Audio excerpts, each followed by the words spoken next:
Restaurant Unstoppable. Inspire, empower, and transform the industry. So these first couple of pop-ups you did before you really started getting into grits, the backyard pop-ups and the late night yacht club, did you learn anything the hard way during these times that were kind of like things that, like, specifically with pop-ups? Because I love this approach with pop-ups.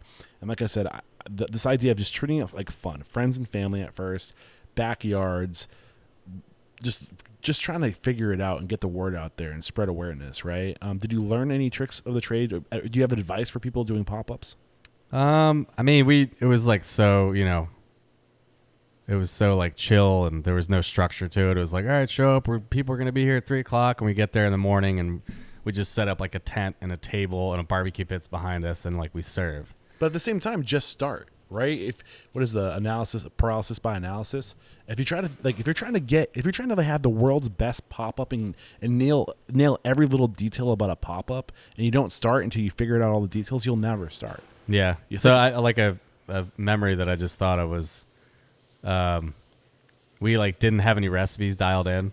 So I think for like the first one at the friend's backyard, like we went and bought like, all right, we got to go buy like cabbage and we got to go buy like noodles, macaroni noodles, and we're buying like beans, and we got to figure out how we make this like our own. And we're just like sitting in his kitchen, like figuring out and like messing with like recipes a little bit, tasting it as you go. Yeah, that's good. And like my cousin, you know, he takes credit for like our ginger sesame slaw that he came up with the idea like when we were, you know, 2012, and he still like takes credit for it. And then, like, you know, we came up with the mac and cheese. Like, the mac and cheese that we do now, it's nothing like it was before, but it's like roasted garlic mac and cheese is, like, what we call it. And, like, we kind of came up with that idea, like, right off the get.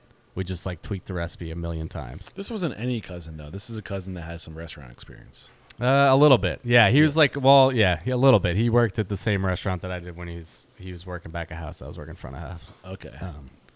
So you're doing these pop-ups. You had basically a backyard pop-up. You had one pop-up at the Midnight Yacht Club, which is one of the spots that Mid-City Yacht Club, which we almost went there the other night, which now I'm really curious to see what it's all about. I want to check it out now. And then you got this deal at Grits. What was the deal he negotiated with you? It was, so I don't think there was much negotiation. It was like, this is what it is. Yeah. Yeah. It was, you're like, we'll take it. Yeah. And we were just so excited about the opportunity. Yeah. It was like, I think it was 30% off the top. I think Phil said 20%. It may have been 20. I thought it was 30. It may have been 20, and then he went up to 30. Yeah. I thought it was 30, but I could be wrong. He might be right. So all the money that came in gross, you got 30% off the top. Yeah. So like all the transactions would run through the bar. The reason that they were doing it this way instead of renting out the kitchen was like the zoning was all weird. You couldn't have like two LLCs under one roof. And so like everything ran through the bar. Got it. How long were you doing pop-ups at Grits? We were there for a year. So it was a pop-up it was a year-long pop-up. Yeah. Basically. So it was Blue Oak at Grits is what we called it. Okay. And how did you guys evolve during this time? Like what was the evolution for you? You know, it was so hard. I feel like there wasn't that much. It was just trying to survive and not try to beat your head against the wall during that time. I don't know if there was that much evolution. I think our relationship evolved a little bit because that first year was incredibly hard. You're talking about Phil and your relationship? Yeah, like Phil and I's relationship was challenged during that first year, more so than any other year, I would say. So get into it. What were the hardest times? I mean, just we were open. My memory is like kind of back and forth, but we were open, I think 6 or 7 days a week. Sunday, I think we were closed, but then we were open for like Saints games because like the owner's family went there on Sundays to watch Saints games, and so we decided to do that, it was what it was.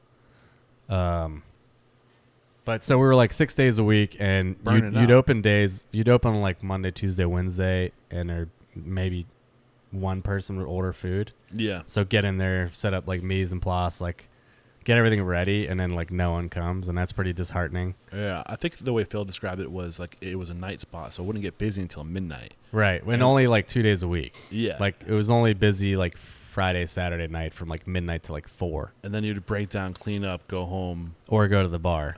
at 4 o'clock in the morning. Yeah. New Orleans is a crazy freaking city. Dude. It is very crazy. Yeah, if you want to drink, you can find somewhere to drink at any hour of the day. What kind of characters are you running into at 4 o'clock in the morning? Oh, I mean, there's like there's it's basically like a slumber party at the bar when they're closing. There's just like people like sleeping on like a bench or like just like hunched over on in the corner. It's a gnarly sight. I can imagine, man. Yeah.